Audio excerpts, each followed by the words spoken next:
Hey there again, folks. Welcome back to my Let's Play of Remember11, The Age of Infinity. And we left on a bit of a cliffhanger last time with the newspaper article. As I was trying to save it, it scrolled to the thing, and I'm kind of not centered. It's kind of scrolled over. So, didn't really miss anything, it just scrolled over. I hate that feature on here. I don't hate it, but it's annoying. Wouldn't be a big deal, you know. Well, it wouldn't be a big deal, you know, just playing the game, so that's cool. But trying to record it and trying to capture the game without any missing of stuff is not the best. So, 3 decomposed male and female corpses found on Mount Akakura. Okay.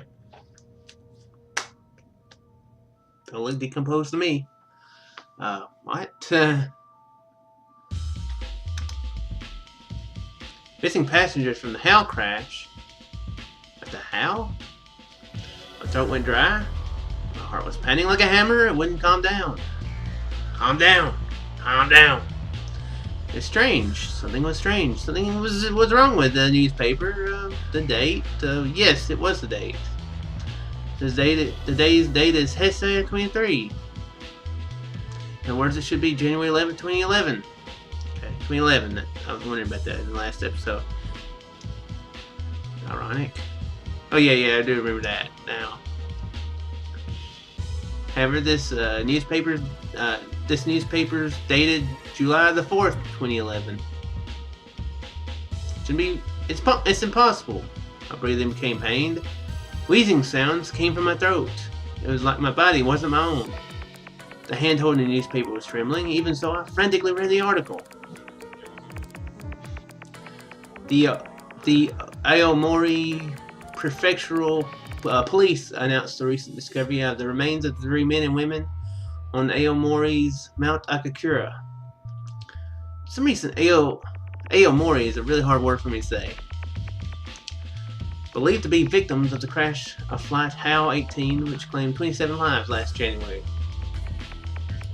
So let's... Mount Akakura. Part of the Aomori Prefecture's southern Hakuda Matata. Sorry, that was so wrong. That was so wrong. It is a wonderful phrase, though.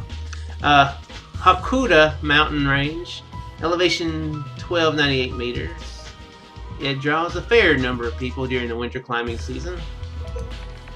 Hakuda Matata. Quit. I will quit. There will be no singing in this Let's Play after I break it. My promise. As they had undergone extensive decomposition over a period of 6 months, the identities of the bodies are unclear. But they are assumed to be the last 3 unaccounted for among the missing passengers and crew members of HAL 18. The bodies were discovered 1 kilometer east of Mount Akakura shelter cabin. So don't leave the cabin unless you're like starving to death. It has been confirmed that the 3 bodies, which sustained a large number of lacerations in an avalanche days after the crash, are those of the survivors. However, due to the bodies of the victims being discovered away from the route down the mountain, the Aomori Prefectural Police investigation into the day of their death will continue.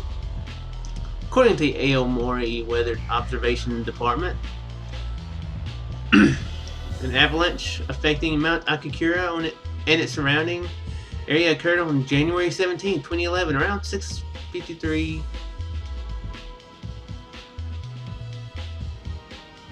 a.m. p.m. Details, please. Probably a.m. It might be like the 1800 hours, something like that, you know, possibly.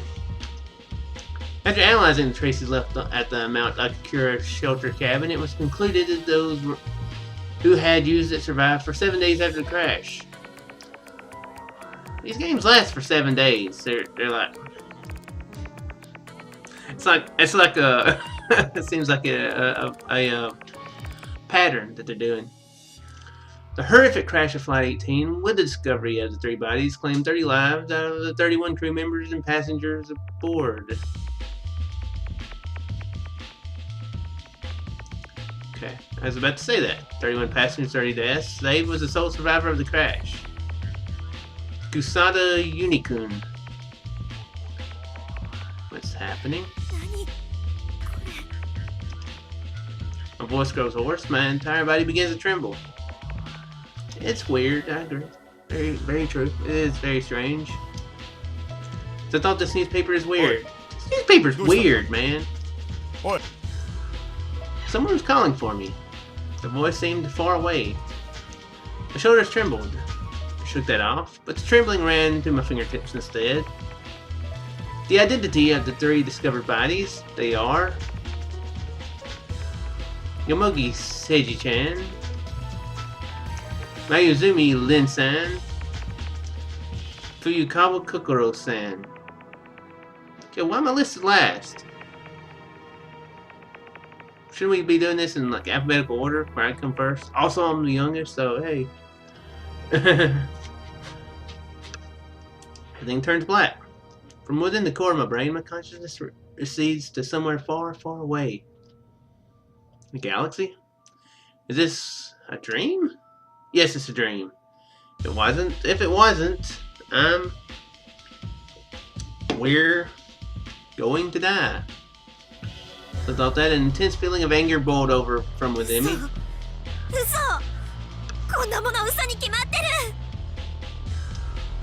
Should be asking why this newspaper exists is what I would think. It's a lie. It's a lie. This has to be some sort of mistake. I try to blot it out.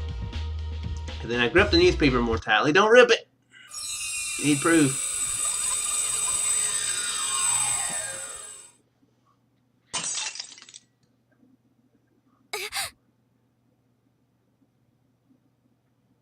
Freaking out, man. Huh? My body flinched in surprise at hearing the sudden sound. There were fragments of broken cup at my feet. Why were there cups? Had there even been any cups like this in the cabin? I shouldn't have been holding any cups in the first place. What I was holding was that cryptic newspaper.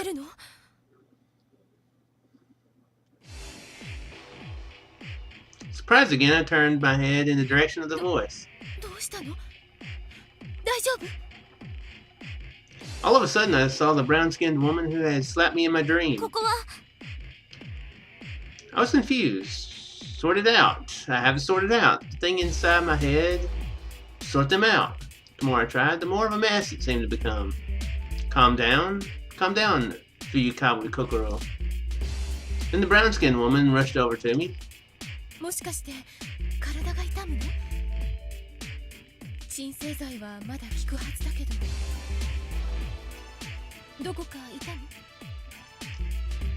peered worriedly at my face. Where does it hurt? Nowhere, really. I shook my head reflexively.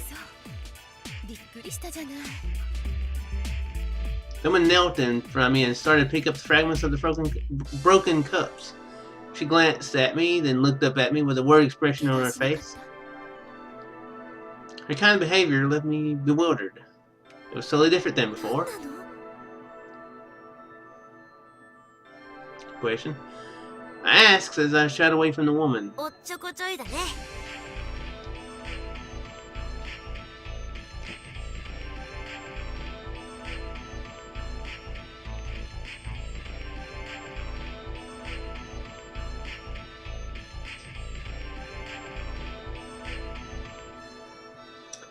Seems like we're not only body switching, it's time traveling too. Which, I mean, I wasn't thinking about last time because I remember the woman was talking about, don't use that name, a dead person's name or something like that. Which made me think, I don't know, one thing that she was time traveling though, as shocking as it is, that should be something I would think about. Well, I totally wasn't thinking of body switching either, though, of course. I don't know. Uni is weird, though. He's the... Both. Okay, well, this is interesting. He looked at me with a teasing smile. I surveyed my surroundings. It wasn't the shelter cabin. Something came back to me. This room, too, had been in the dream I had before. Inside the room, there were two people besides myself. I remember seeing these two. The two people are the same as in the dream before. The brown-skinned woman and Uni. In addition, beyond the living area, a single girl casually appeared. I remember seeing the girl too. Unubushi Keiko. Everyone stared at me with suspicion in their eyes. It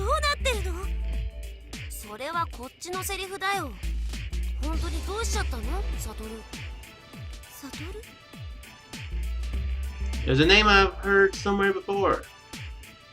Where I heard it, I can't remember. Or is it just my imagination? The name Satoru is pretty common. Well, something like that doesn't matter. Just what does this mean? If I remember correctly, I was reading a strange article in the newspaper. In the article, it had information about the plane crash, as well as information about Uni being rescued. It was written there that I was going to die. Don't remember anything after that. I was at my wit's end. I remember what happened to me after I saw the newspaper. I wondered what I did then.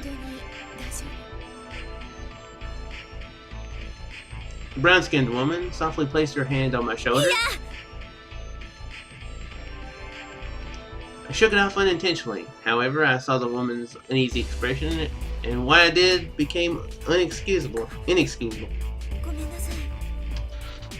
I was probably seeing the same dream again.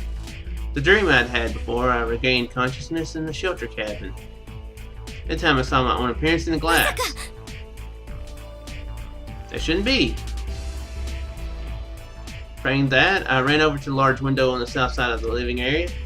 The window should reflect my appearance like a mirror. It certainly did reflect it. Dude. Literally. Not me, but a man I've never seen before appeared there. In the last dream, the last thing I saw was this man. It wasn't alive. Seriously. Do nobody pee in these games? I mean, if you went to take a leak, you'd realize that the equipment that you normally have is not the equipment that you currently own. And you should realize that there's something a little weird there. I mean, personally, I would think that you would just like... Now, I'm looking straight at you, but I'm looking... Well, yeah, I'm looking... No, I'm good. Looking at the camera, but I mean, I can kind of see my body in sort of a... I can just kind of see my legs here a little bit. You'll have red shorts on, blue shirt. Then kind of see yourself, even if you're not looking at yourself in some way. You would think that people would notice this stuff like, oh, I didn't know I had these shoes. Or something, you know. Something different. Glasses? What? Well, he don't have glasses, but... Do they both have long hair? Probably.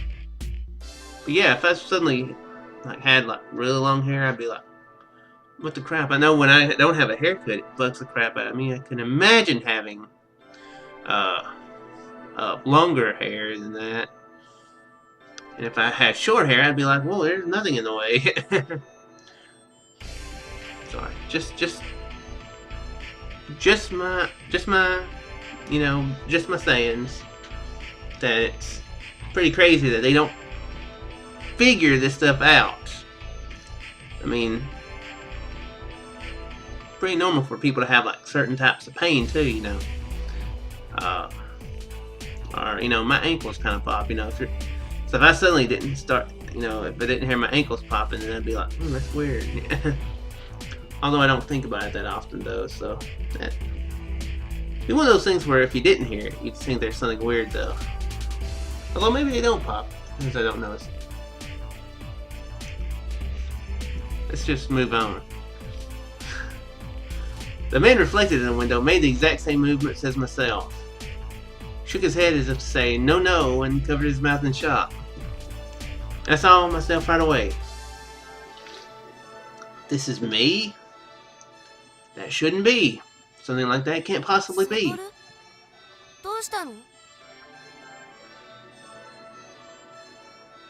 He stood right beside me. He looked up at me. Felt as if Uni had grown shorter somehow. Uni had gotten smaller. It was me who had gotten bigger. Grabbed Uni by his slender shoulders. Violently shaking, I questioned him. Uni's face became distorted.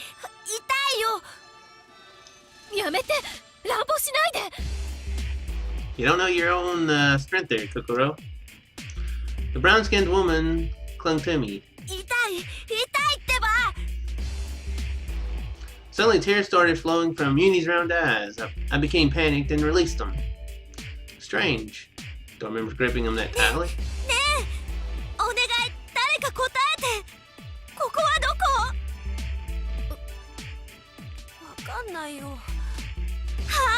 I mean, you didn't read the sign on the front door there?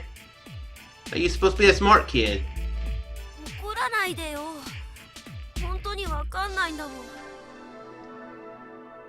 Turned to the brown-skinned woman, who I would like to have a name for. I asked with my eyes. There was an unpleasant feeling in the woman's tone.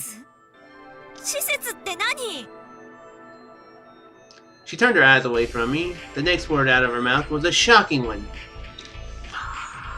No, I'm pretty sure it's not the word.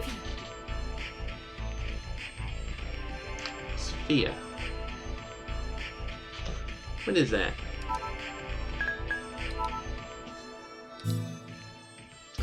Specified psychiatric hospital for isolation and ages. Okay. Since the revision of the Penal Code in 2007, special psychiatric. Okay, it's the place she was going to. She should have figured that out. If she was there.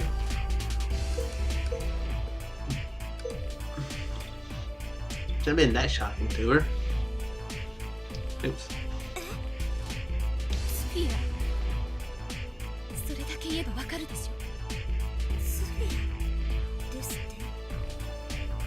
Of course, I know of an institution called Sophia. A place where Inabushi Keiko is being held, an institution where the mentally unsound were isolated.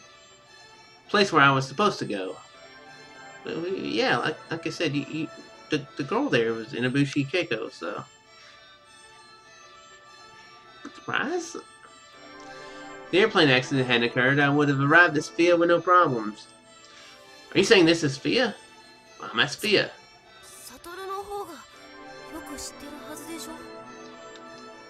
Uni had become frightened by my own violent attitude from a little while ago.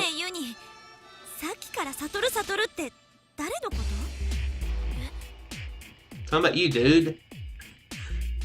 Literally. Uni's eyes widened. Following his gaze, my eyes met the glass window that had reflected the figure of the male me. Even now, there was a man standing beside Uni after all. It wasn't reflecting me. Uni's eyes were looking at the man reflected in the window. In other words, Satoru is me. I approached the window one more time. What if she's the loony? What if she's the one with the DID and everybody else is normal? And she's imagining this stuff. Like, what if Satoru had what if it's actually Satoru who? Oh no, that wouldn't make any sense. Yeah, I was just trying to come up with stuff.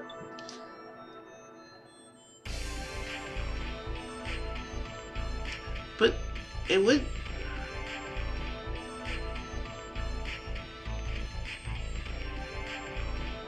Yeah, maybe Satoru is actually in this place, and maybe he killed those people in the cabin or something. Oh no, Uni would be there. No, I don't know. I'm just coming up with stuff. I always have fun speculating, coming up with stuff in Ever 17. It does have a multiple personalities are people in the same body. It does have a weird undercurrent, you know, considering that they're at a place for mentally unsound people. It's quite a fearless face. Cheeks and nose, mouth and forehead, I touched everything I saw.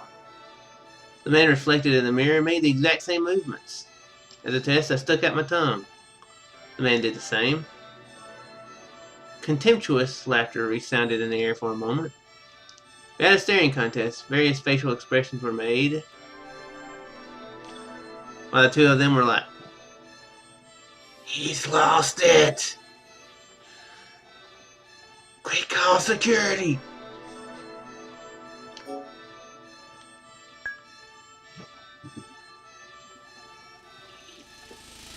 And a choice. Wonderful.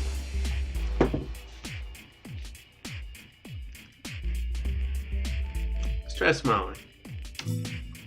Man beamed a lovely smile. I feel sick. Wanted to cry. The man reflected in the mirror, gave a smile that looked almost tearful as well. A pathetic face.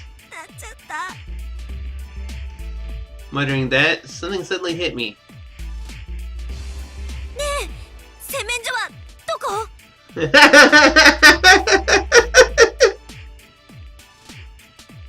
I don't know what to do. What do I do with that would be hilarious.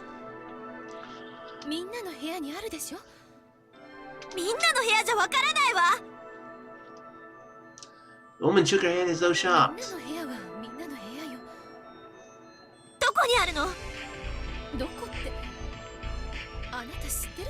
Crap, I messed up my headphones. They're not. I can't hear anything out of this one. It's no good, our conversation's going nowhere. I started running. This building is the same as the one in the dream I had before. I have at least a general idea of where it is. While running, I thought, it's a little hard to run, isn't it? Found the bathroom and rushed inside. It seems my body's sensations are different than normal. My shoulder slams into the door frame at full speed. It hurts. Now's not the time for that. Open the bathroom door.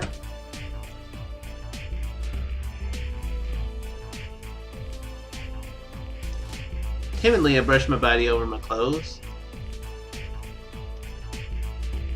What? Oh, okay. Okay, I know what you mean. It was solidly built. But it seemed my body didn't get that much bigger. It's a joke I can make. There's a joke I can make. I'm not going to do it. But it involves the penis. Medium build, average height, somewhere around there. For a woman like me, that was plenty built, however. My chest doesn't stick out the way it should. It's a little bit of a shock. There was a sense of incompatibility with my lower half. I love the wording of this stuff. It's to be precise, the area between my legs. Really, you're just now realizing this. My cheeks grew hot with embarrassment. No, this isn't time to feel embarrassed by this. With my heart beating a little fast, I took off the belt on my trousers. Oh my gosh. I pulled down the zipper.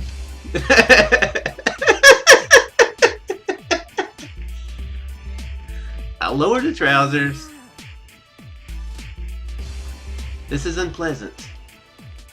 Yeah, this is an emergency situation. An emergency situation! While I desperately persuade myself, I gripped the the elastic out the waistband and pulled it back.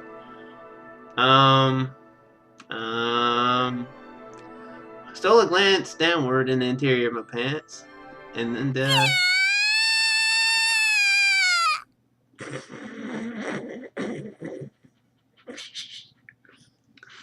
what did you expect to see? The world spins. My consciousness fades. Jeez, I don't want to believe anything anymore.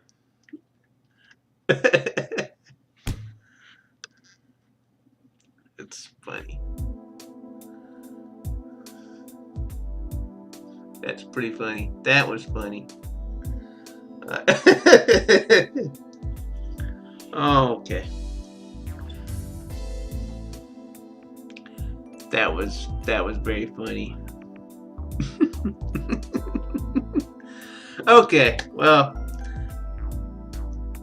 suppose that's a good stopping point.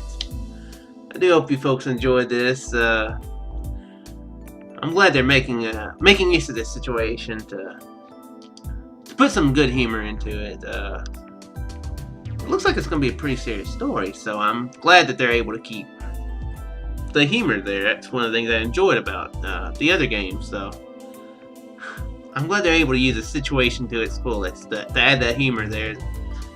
Cause I was rewatching the intro movie thing. It looks like it's a pretty serious game, so I'm glad that they're gonna put some humor in there too, character-driven humor.